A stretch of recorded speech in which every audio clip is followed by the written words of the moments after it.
Alright guys, this is my tmaxx 2.5 and this is just going to be kind of a little talk around of it, what I've done so far and what I like about it and some bad things and some good things about it. So, it might be, you probably can't hear me very well because I got the furnace in the background, but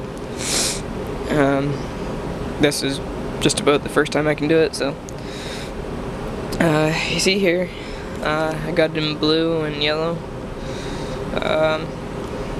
I'll show you. Actually, if you see, I have a switch here. I got some headlights in the front that I made. The same design setup as the Rustler ground effects. Not really that neat inside, but here it is, all packed in. So as you can see, it's a little bit dirty right now because I just took it back in from being outside. You can see it's really snowy outside and it's cold. I think it's like minus 20 or something. So it's really cold, so it had a little bit of hard starting, but I'll show you here what all I've done to it. So as you can see, I did the headlight kit. Then here I have a 2075 servo instead of a 2055. So it steers a little bit better because these tires, these are the stock Alias that come with the Rustler, and if you see there, these tires are a lot bigger, wider, anything. So you need quite a bit more power to turn these big wheels, and it does help that it's four-wheel drive with the turning though. And so this is your shifting from forward and reverse. Now here's a downside. Mine will not shift into reverse. When I first got it, I was on my first tank and I got stuck in one place, so I put it in reverse. It was going in reverse fine, and then I'd put it back into forwards and it would go back in. And I shifted from reverse to forwards twice, and now whenever I shift into reverse, it stays in forwards, and then whenever I shift back into forwards, it's just in forwards all the time. And also, after those 2 times that it would shift, I shifted into reverse, and I shifted into reverse, and then I shifted back into forwards, and it would just sit there and nothing would catch inside. So it was just sitting there, the motor was spinning the spur gear, and it wasn't spinning the wheels, it was just sitting there one spot, and the engine was spinning.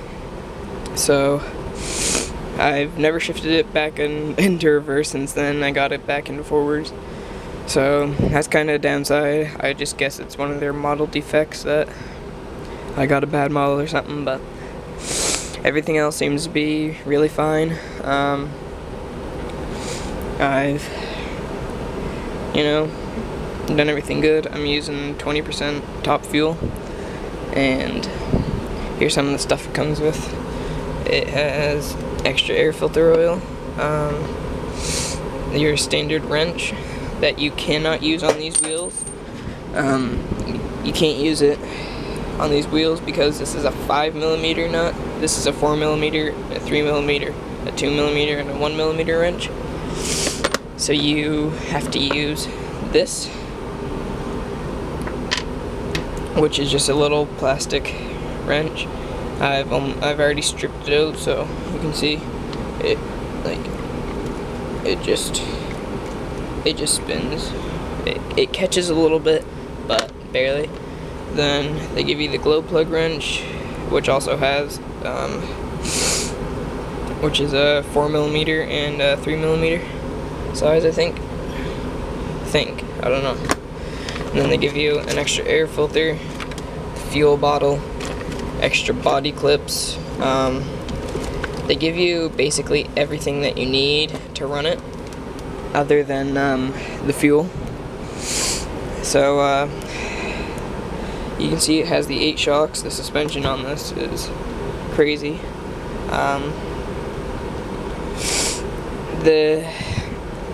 I would definitely suggest getting the 2.5 and not the 3.3 because the tires on the 2.5 are better.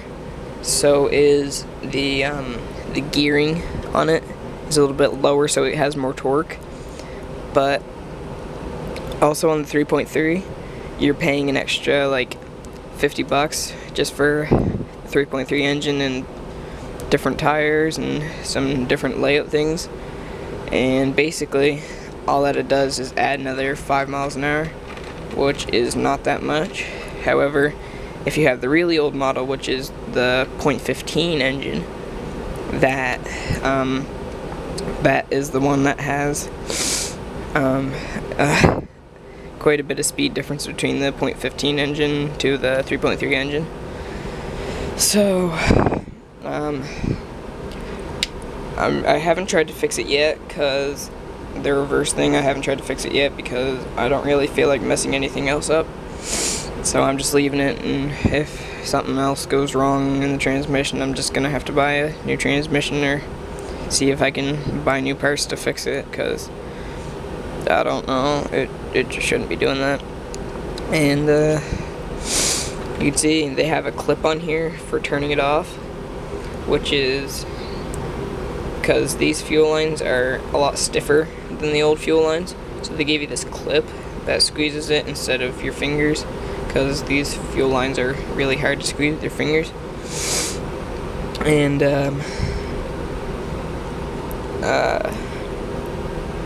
you can see the little mechanism here for, this is your brake, so when you go like that, that's your brake, and go like this is your forwards, because it's pushing that thing in and out, which is opening up your carburetor, which is letting more fuel and air come in, therefore increasing the amount the piston moves up and down and cycles the process. I'm sure you guys mostly all know that, but my Easy Start's upstairs. You just plug in the Easy Start there, press the button, and it rolls it over. It's a lot more simple than the pull start.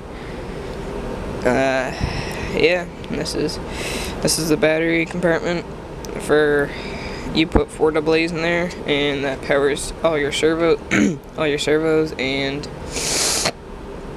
basically pretty much all the electronics. This is your receiver. It's a 2.4 gigahertz receiver.